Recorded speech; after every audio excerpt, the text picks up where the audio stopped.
सततच्या पावसामुळे शेती मशागत शक्य नसल्याने सोयाबीन पिकावर विविध रोगांचा प्रादुर्भाव, लष्करी आणि इतर अळ्यांचं प्रमाण वाढलं असून या संदर्भात अकोला तालुका कृषी विभागाच्या वतीनं शस्त्रांसह बोरगाव मंजू परिसरातील शेतकऱ्यांच्या बांधावर जाऊन गुरुवारी 4 सप्टेंबर रोजी पाहणी करून शेतकऱ्यांना मार्गदर्शन केलं।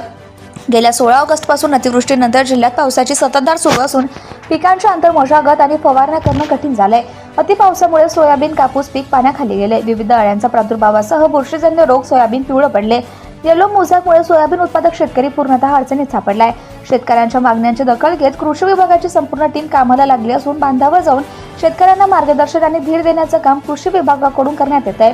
जिल्हा अधीक्षक कृषी अधिकारी शंकर किरवे यांच्यासह अकोल्याचे तालुका कृषी अधिकारी विलास वाशिमकर, डॉक्टर पंजाबराव देशमुख, कृषी विद्यापीठाचे सहयोगी doctor Prakash Ghatol, doctor Shrikant Brahmankar, doctor P K. Rathod, उपकृषी अधिकारी मनीषा जोशी, सहाय्यक कृषी अधिकारी संजय जाधव, अजय देशमुख यांनी बोरगाव मंजू परिसरातील अनबी, मिर्झापूर, राजापूर, पैलपाडा परिसरातील शेतकऱ्यांच्या बांधावर जाऊन पाहणी करत मार्गदर्शन केलं।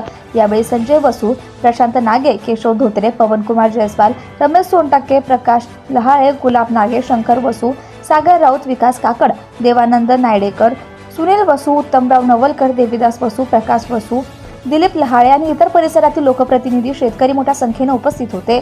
सत्यशोधक न्यूज चॅनलसाठी मुख्य संपादक Santosh Gavai, Akola. Subscribe now and press the bell icon. Never miss an update.